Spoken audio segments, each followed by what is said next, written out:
Potterick Carr in Yorkshire is supposed to be a vast wetland, but here and across the UK, after the hottest July in England since 1935, the lakes and rivers are running dry. Mother Nature's way of saying enough, as an official drought warning is expected in parts of the UK tomorrow. This lake, if I can still call it that, has been here since the second ice age. Usually, at this time of year, just to give you some idea, I'd be submerged in water.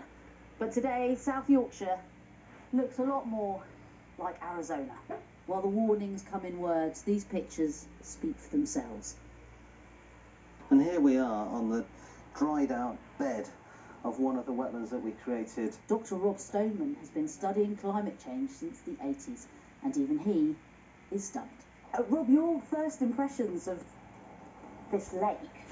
It feels like we're sort of in the desert. Oh wow, I mean it's grim, isn't it? It's really grim. I mean, I haven't been to Potterick for a little while, and I didn't realise it was going to be as bad as this, to be honest. This is grim. I mean, this would have been knee-high water, you know, full of ducks and geese, wow, and, you know, dragonfly larvae. So we'd usually need our waders to get through this lake. You definitely need wellies out this on the end of the lake, and in the middle of the lake there, yeah, waders for sure. Yeah. And in winter, of course, it's up to here, so it's really, yeah, this is a proper lake, or was. Now this would usually be a home of lots of different species and wildlife. What's happened to that? For all of the larvae, the sort of the dragonfly larvae, the beetle larvae, the mosquito larvae, all of the stuff that's at the base of the food chain, I mean, it will be dead. You know, it's gone. Declaring a drought means water companies could impose restrictions on non-essential use, while the risk of wildfires breaking out in parts of England and Wales have been elevated to its highest level. In Europe, scientists are predicting the worst drought since the 16th century. Wow. Some of the rivers of France, Dead for fishes. now, gone. Look at the fires. Tore through homes in southwest France. Wow. And in Poland, 5 tons of dead fish have had to be pulled from the Oder River. 5 tons. Oh my Across God. the Atlantic, California's wildfires have torn through hundreds of homes. Goodness. Named the fire label, the smoke and flames swirl, creating some of the worst damage in recent times.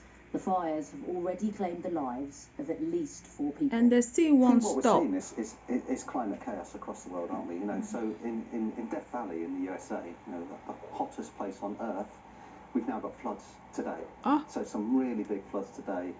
A 1 in 100-year event. These events are becoming more and more likely. If we were here in 2007, just in July 2007, actually we'd be underwater at the moment. The scarred landscape here will take years to recover, but the bigger picture is much more bleak. As the UK's chief meteorologist warned, we are now entering into uncharted waters. Minnie Stevenson with that report. Well, our weather presenter Liam Dutton is with me now. Liam, these are extraordinary pictures here, but also across Europe. Give us some idea of the scale of this in your own city. Well, Matt, it's been exceptionally dry across a large swathe of Europe. The European Commission's Drought Service is saying that this drought potentially could be the worst in 500 years. That's a staggering figure. Meanwhile, in France, there they've had the worst drought on record in France. On average, less than 1 centimetre of rainfall in the month of July, and the country is currently experiencing its 4th heat wave of the summer. And back here in the UK, of course, as we know, England has just had its driest July since 1935, and southern England its driest July on record, and the UK is currently experiencing its 2nd heat wave of the summer. And